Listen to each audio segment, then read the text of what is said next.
Eto na tayo mga ka-good shit. Welcome back to our podcast. Ah, At man. may letter sender tayo agad. So Okay. medyo mahaba yung letter niya kaya di ko na patatagalin to. There are a lot of letters coming in, but we appreciate all of them.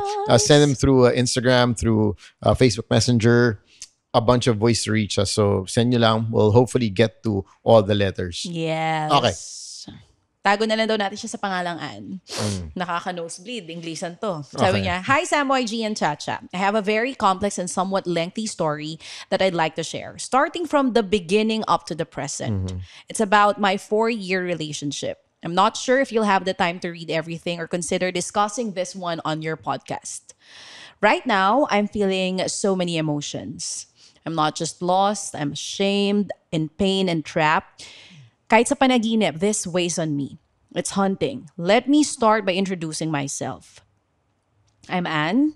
I come from a very strict and conservative family where dating wasn't allowed until after college graduation. Doon pa lang, relate na ako.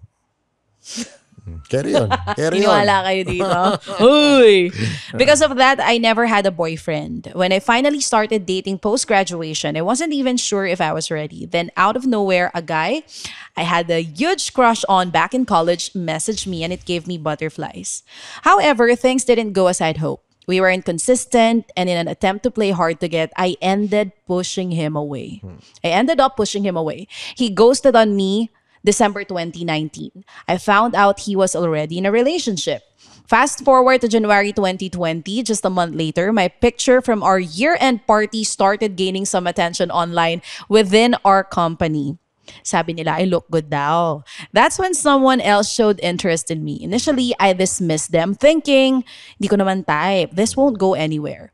This person, however, was in a higher position than me at work and had many influential connections. At that time, I was planning to apply for a promotion and I felt pressured to accommodate their advances because of the company's politics. Despite saying no at first, I eventually gave them a chance. To my surprise, I realized it wasn't such a bad idea.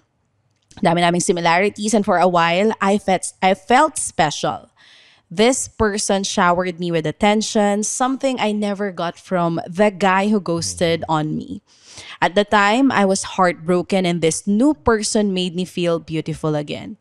When all this happened, it was 2020 during the pandemic. Everyone was locked down and communication shifted online. This allowed our conversations to deepen, and unexpectedly, my feelings for this person grew. I ended up... Pandemic, tapos nag-lockdown. Dami talaga nagkain. Landian, Oo, landian. totoo. Alam mo yan. I ended up doing something I swore I'd never do. I fell in love with someone of the same sex. Oh! Oh! Growing... Damn! Oo. I So, like doon this. niya na-discover na nung pandemic. Na-realize niya kung sino talaga siya. Carry on. Growing up, I always had crushes on boys. I dreamed of falling in love with a man, but with her, something changed. I decided to let go of my preconceptions and believe that love is love, regardless of gender or identity. Love wins. Tama. We spent more time together and she courted me for a year. I said yes a day after her birthday. The first year of our relationship was wonderful. I experienced companionship, partnership, and intimacy in a way I never had before. It felt amazing to explore things I'd only hear about, seen, or read. However, there was a noticeable age gap between us. She's older than me, and it became more apparent as our relationship progressed. By the second year, I started feeling like this difference was holding us back, especially in areas like intimacy and energy. Nasa age ako that I want to be wild. I want to explore and fully experience my sexuality. Ano ulit name nito? Anne. Tinatanong ko lang, carry on. Ba't kilala mo siya? What? But instead, I felt restricted. Nakarinig lang kayo ng wild, ang gugulo nyo. Oh, kayo talaga. Over the next 3 years of our relationship, madalang kami mag-sex. Maybe once in those years. Okay. May mga kilala akong ganito na pag-usapan na natin. Nasa isang taon, maswerte na yung isang beses. I put in the effort, booking fancy hotel stays, wearing lingerie. With the girl. Teasing her, seducing her. Pero laging may reason kung ba't hindi niya gustong gawin. May details ba tayo ng pagtitis na yan? Video. Roll VTR. Roll VTR! Roll VTR. Oh, teka. Basta lagi daw may dahilan. Magtitis. Laging busy with work, too tired, or sinasabi lagi lang ko. nasa PlayStation. Naku, Ayun, alam naku. panira talaga ng buhay ang PlayStation na yan. Kaya nga bibili ng bagong PlayStation yung mga jowa. Valorant. O bukala na paghahalataan. Eto na nga. By the second year, I broke down and I told her how I felt. I cried as I explained that I have a very high libido and wanted more from our relationship. At least honest. Ganun dapat, di ba? She apologized and even tried to address it. She bought pills to boost her libido. May ganun pala. May ganun pala. Hindi ko na. Alam ko yung Tapos may ganun kay Sam. Alam ko yung mga Viagra. Pero kita, hindi niya alam. Hindi niya po kailangan ng pang-increase ng libido. Alam ko pampatigas ng bird pero hindi ba yung pampalibido that's for... For the girls? Oo. But libido kasi is, that's a hormone. Diba? Kasi Hindi, libido is, ano yan, sa hormones it's a yan. hormone. I mean, hormones siya. Hindi siya ang Viagra kasi pampatigas. Pero kailangan... Wala bang libido yung boys? Di ba meron din? Meron din yun nga. Sabi nga, ang pills kasi for the guys, if I understand right, you take it to get hard, but it doesn't make you horny. Yun. Para malinaw. Really? Ang libido kasi related din sa pagiging horny. Wait lang, that's surprising. Tumigas pero hindi ka na-elya? No, kailangan nga, horny ka pa rin. Teka, nalito ako, Sam. So yung para sa lalaki, ititake mo, pero matigas, pero hindi yun pampahorny? So no, matigas, Viagra will not make you horny. Pwedeng matigas pero hindi ka horny? Di ba pag matigas, horny ka na nun? Kailangan maging horny ka pa rin. That's my point. Di ba? Pwede kasi kahit mag-Viagra... Nililito ako ni Doc Sam. Hindi, kahit Doc Sam! Kahit mag-10 Viagra ka, if your libido is down or hindi ka na horny, hindi rin gagana yun. Wow. Astounding. Tama ba? Hindi ko alam. Sorry, hindi ko naman, wala pa naman na, wala naman ako noon. Hindi naman ako nakapag-Viagra. Pero ito, nga, nag-take ng pills, nag-effort. Nag-effort yung girlfriend to take the pills. She apologized and even tried to address it. She bought pills to boost her libido, but she never took them. Pa naka-display. Even now, they are still sealed. Recently, she went on a week-long with her friends. Week-long trip.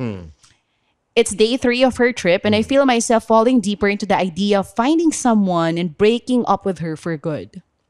What scares me is that I no longer feel regret about letting her go. Kumbaga, okay na. Sabi nga nila, walang pagkain sa rep. So, sa kapitbahay, baka may laman yung rep. Para kang pusa nun. Hindi. Para kang pusa. Sa mga chowking dyan. Chowking? Anyway. Okay. Ano mga terms ito eh. To be honest, I've already tried breaking up with her 2 or 3 times. The main reason has always been my unhappiness with our sex life and my desire to explore more. But each time she wouldn't accept the breakup, promising to try and fix us. Then, when she initiated a breakup later, I refused. I told her, if you didn't let me leave back then, why should I let you leave now? Uy. Parang nagkakagantihan na. Parang ikaw naman na hindi pwede umalis. Her reason for wanting to break up was because she felt I changed when I started earning more than her. She said I acted like it went to my head. And she didn't like how I treated her. That hurt me, so immediately humbled myself to make her stay. Now through... Sorry pero feeling ko medyo, may psychological, papag-guilty kita.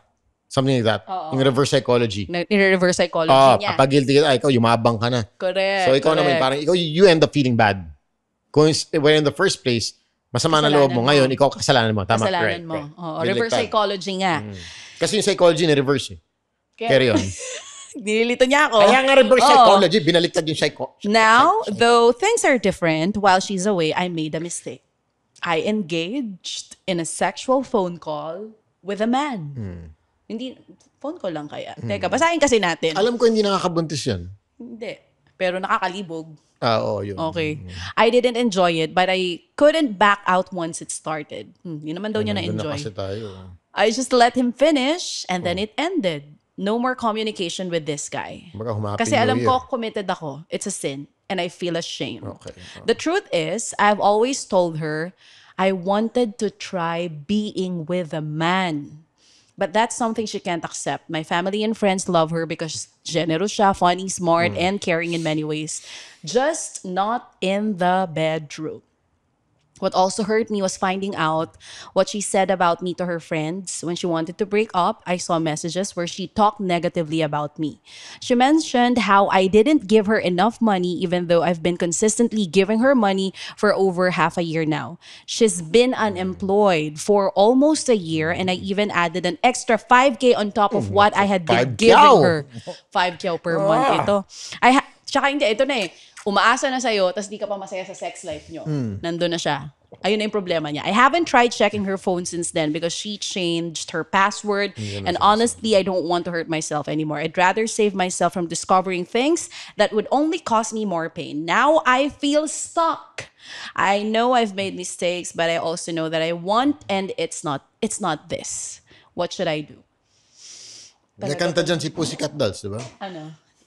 I wanna stalk with you, my baby. No, love me better. I must stick with you forever. Pero bad sticking tong nangyayari. Ibang stick to. Sticky situation to. It's a sticky situation na gusto mo na labasan pero di mo malabasan. Pero in the first place, ang gusto ko malaman, ba't tayo mo labasan? Pwede naman. Kasi nga, nagpa-reverse psychology tong si Girlie. Kaya ngayon, ang feeling nitong si Ann, siya yung may kasalanan. Pag siya kumalas, siya yung may kasalanan. It's on her. Tapos, I get the fact also na, niligawan yung friends, family mo. So, lahat, love na siya. Oo, so, ngayon, if you break up with her, kasalanan mo. sira ulo ka pala eh. Pero ako, ang naiisip ko dito, base dun sa, para may magawa naman ako. Yung brains mo, para pagkanahin mo. Wow, ang naisip ko dito, Papi, pakiramdam ko, sinasabi niya kasi doon sa sulat niya, gusto niya matry sa lalaki. Correct. But So correct me if I'm wrong. you love the person, but you're not enjoying your sex life with this person. So parang the back of your mind, gusto mo lang Pamparaos na lang. i-try. No. Gusto mo i-try kung ano mafe-feel mo pag sinubukan mo. But, sorry just to get back to the point, before she developed a relationship with a girl, Nakaka-crush siya. kaya nga, pero gaya naman talaga yung original, di ba? She was really Yes. straight. Oo. And then pandemic, did I get the story Pandemic right? hits. Pandemic Tama. hits, Oo. she went with a girl, Correct. and now she's going back to Correct. the bird. Hindi niya sure kung going back siya to the bird. Gusto lang niya Ma-try. Oo. Pero dahil wala pa siyang experience ever with a guy. Sexually. Oh, okay. Yes. Wala pa. But ngayon, curious na siya. Curious siya. Kasi nga, mas malayo din yung agwat ng edad nila. So parang yung partner niya nandun na sa edge ng, nasa era na siya na, hindi na ako masyado mahilig. Siya naman, nasa wild stage siya. Di siya mapagbigyan. Ako, Hirap, no? Ako, exit frame. An exit frame. Why? No, because also, it's not just the fact na... Not just about the sex. Oo. Hindi lang yung sex thing. The mere fact na hindi ka na masaya. Yun na nga. Number 2, you still wanna explore. That's a bit dangerous. Oo, yung nasa relationship tayo. You know yourself. You Pero di ba know kasi yourself. minsan, Sam, nasa relationship tayo, nasa utak natin we want to explore, pero di naman natin ginagawa. Well, sa bagay. Totoo yan. Diba? Paano kung yun lang siya? Sa akin kasi, I'm putting more weight on everything that happened. Lahat na. Oo. If that's the situation lang na parang it's just crossing your mind, okay, sige, ano lang to, baka tinamaan ka lang ng libog or something. Okay, let it go. But this, I'm considering everything that's happened, so far. No? And also, I'm sure there's, a little check also on your end, Dan.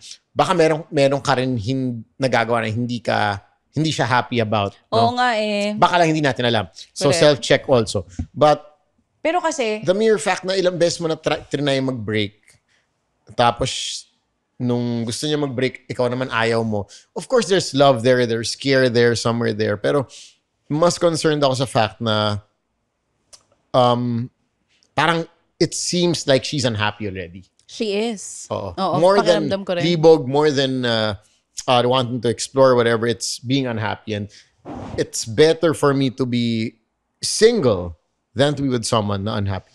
Oo naman. Tama Mas stressful naman. yun, Correct. Oo. Kaya lang kasi, hindi ko masabi sa yung iwan mo na kasi hindi ka rin ganun kasigurado kung ayaw mo na ba talaga or you just want to explore. Sometimes we're in a relationship paano pag ganun? Yun na Paano nga pag eh. ganun? How will you know if No, and what are you gonna do? Let's say you're in a relationship. And Gusto mo mag-explore. and ano another gagawin mo? thing, You have to be fair to the person. hindi rin nag-exert ng effort yung partner mo to satisfy you. Yun nga. Alam mo na gusto mo to. Correct. That's why, hindi. Pero Kaya kaya may point din si Sam na, alis na. Oh. Tama na. Diba? Kasi for I me, mean, why be with someone na hindi ka mapapaligaya or hindi mabibigay kung if ano yung that's gusto what mo? really matters to you, if it's such a big thing Good for point. you, diba? Kasi iba-ibang tao, iba-iba naman nagmamatter eh. And at this stage, you are in your explore era. Oo. And you know yourself better than Wala anyone. ka pa dun sa era na gusto mo na mag-settle down. Correct. So I guess it's good to list down things that Saan are ba ako? super, Anong gusto kong gawin? Oo. Nasaan ba tayo muna ngayon? Oo. Ano na ba, sa edad na to, ano ba yung gusto ko ma-achieve? Gusto ko ba magpaka-wild? Pwede naman. Mild. Ganda. Pwede ka mag-wild, pwede ka mag-mild. Gusto mo magpaka-wild o magpaka-mild? Diba? Another quotable quote from Sam YG. Good shit. 2 joints. Pero I mean, it's actually true. Kasi may mga ganun talaga tayo sa buhay natin. Ay, di naman. Anong edad ka tumigil sa pagpapaka-wild? Ano ba? Ay, I'm lahat 32 tayo, wag now, tayo. so 28. Ganun. Tayo. 32 I mean, hindi man lahat, pero I'm sure karamihan sa atin, tumadaan tayo dun sa kaputukan era. Everybody goes through it. Kaputukan stage. Like I said, it's a Harot, lande. hormonal thing. Like, it goes up and down. There are phases. That's why, up, yung down, issue, up, down. Yun yung issue kay Maurice and Anthony Jennings. Oh, yeah. Sakal, Yeah. na may cheating issue, and then someone asked me, anong comment What's your take? mo? What's your take? Kala mo, una parang, siguro kung bata-bata ako, judge ko agad, cheating, manloloko, mga hayop, mga tama, ganyan. gandang point yan. Kung bagets ka, di ba? But now, But you know, looking at dahil alam ko na dadaan talaga ang tao sa kaputukan era. or yung gusto mo na exciting. Yeah, I'm Diba? not saying it's Ano yung right. smoke and... sorry. Smoke and... That's it, the F word. Good shit. Okay. Hindi ko sinasabing lahat dadaan doon. Pero hindi ibig sabihin dumaan ka doon, masama kang tao.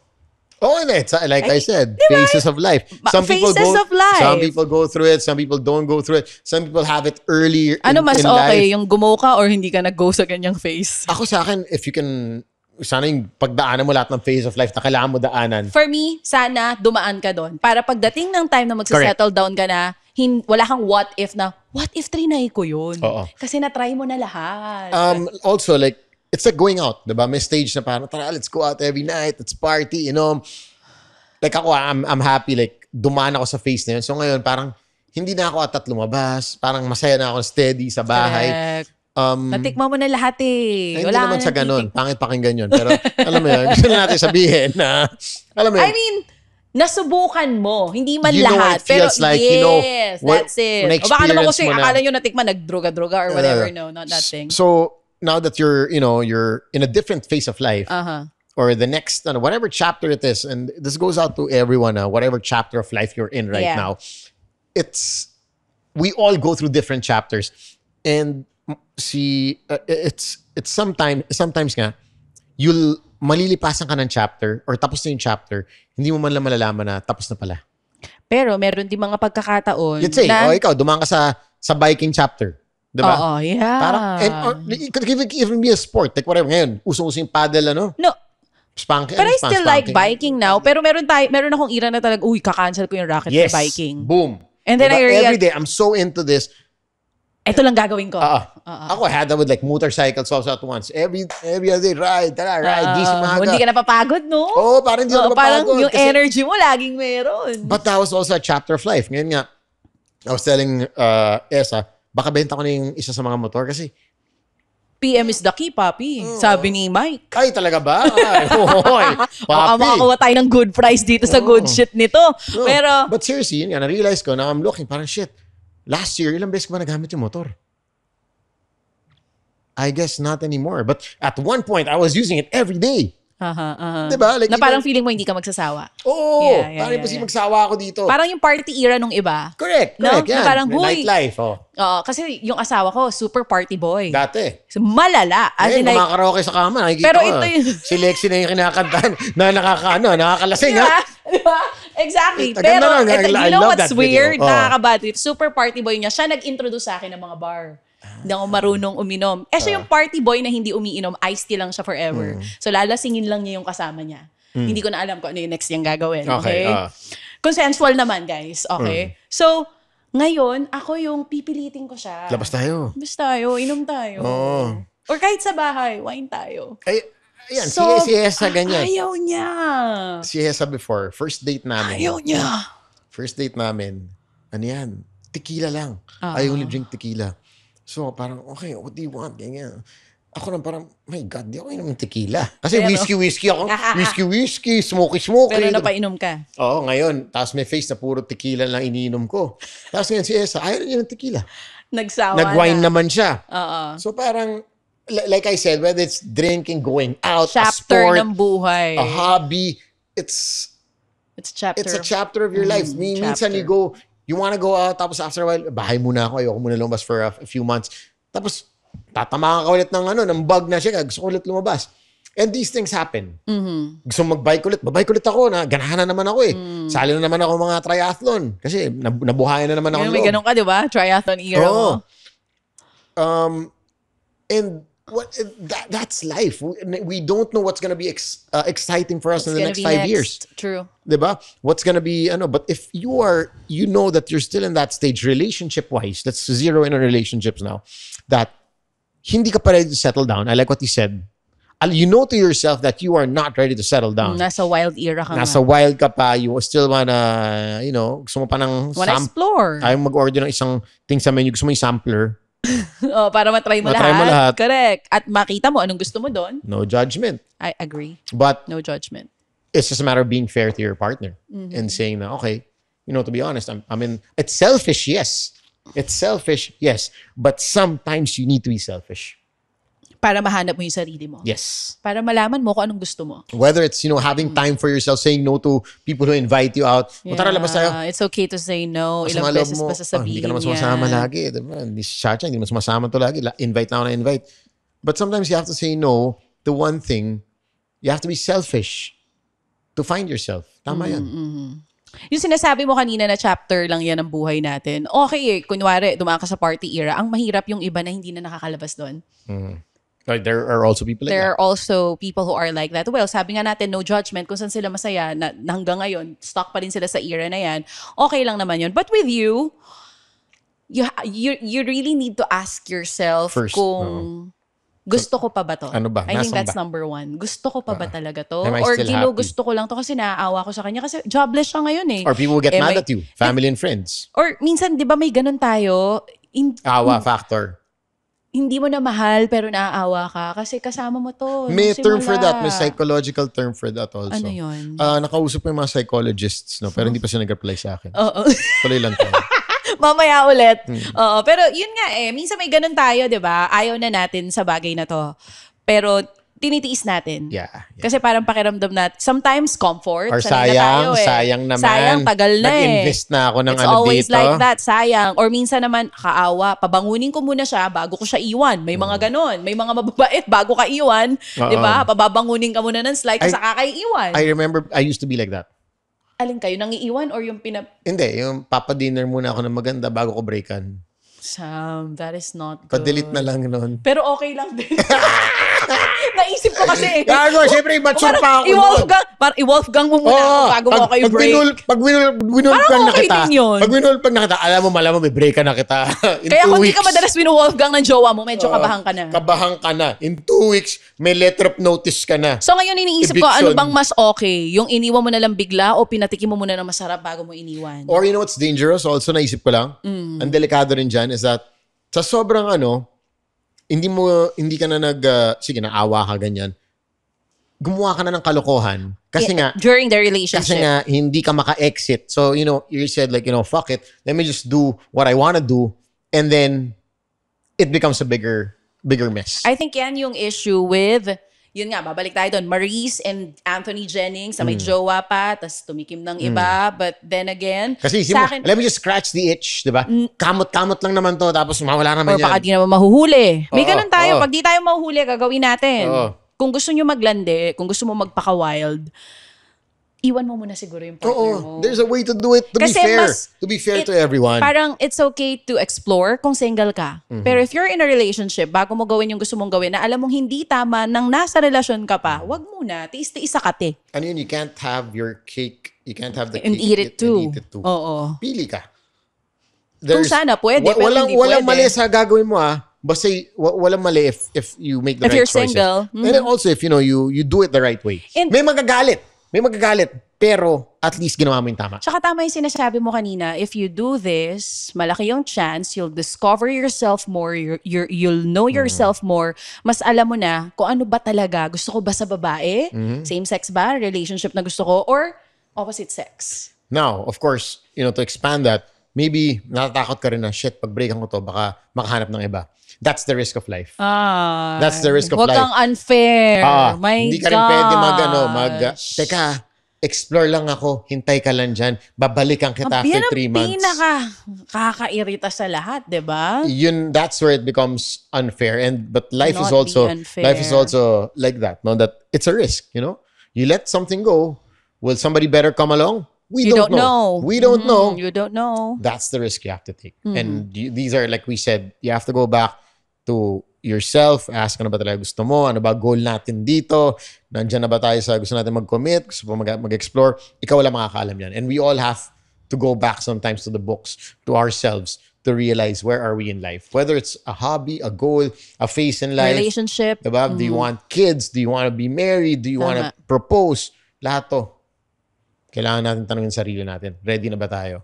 Sabi mo nga kanina, kailangan tanongin mo sarili mo, gusto mo ba maging wild or gusto mo maging mild? That is the way to go. Diba? And we hope we were able to help you at least, navigate through this situation you're going through right now. But thank you so much for writing us. Thank you to all the Lechanatics. Make sure to hit the subscribe, follow Follow button. us here on Spotify, please. So, bagong episodes, ma-alert kayo. Hopefully, And I'd like to ask our listeners, kayo, nasa ang era kayo ngayon ng buhay nyo? Nasa mild ka ba or nasa wild? Siyempre, alam niyo naman kami ni Papi, nasa mild na kami. We're both married. Siyempre, oo. Ay, nako. Teka lang, bakit parang... Hindi, napaisip ako kung ano gagawin. Hindi, napaisip lang ako. Bakit Kung saan ganun ako naman yung magkakape buntot? mamaya. Yun lang